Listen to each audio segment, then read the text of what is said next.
Recorded Books and RB Digital present Why Kill the Innocent by C.S. Harris, narrated by Davina Porter.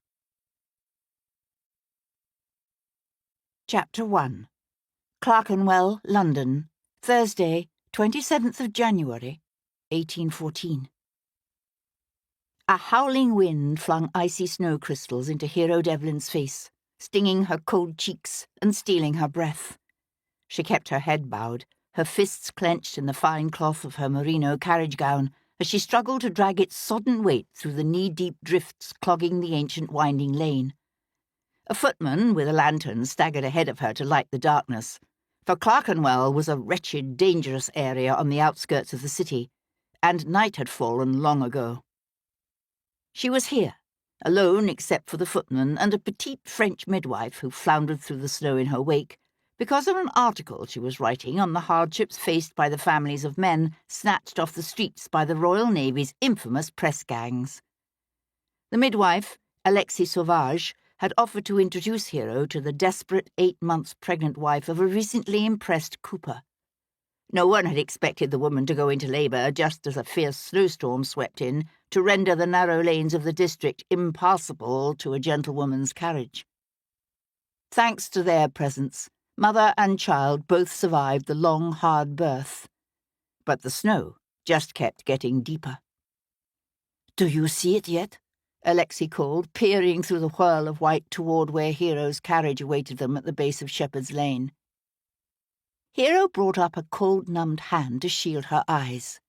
"It should be She broke off as her foot caught on something half buried in the snow, and she pitched forward to land in a deep drift on quickly outflung hands. She started to push up again, then froze as she realized she was staring at the tousled dark hair of a body that lay face down beside her. The footman swung about in alarm, the light from his lantern swaying wildly. "My lady?"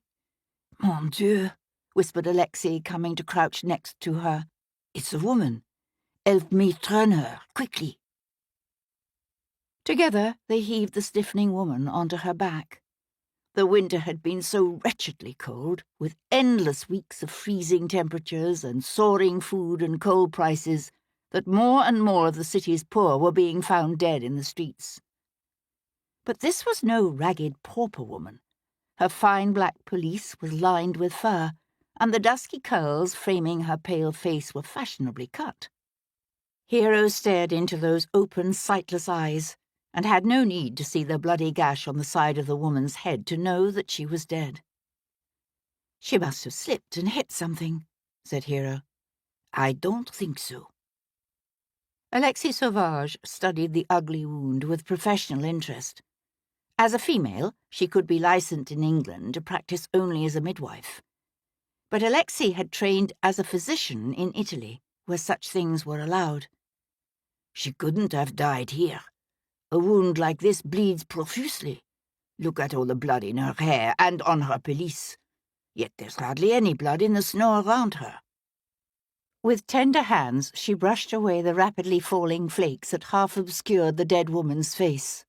"I wonder who she is." Hero watched the snow fall away from those still features and felt her chest give an odd lurch. "I know her. She's a musician named Jane Ambrose. She teaches piano to—" She paused as Alexei swung her head to stare at her. "To Princess Charlotte, the regent's daughter."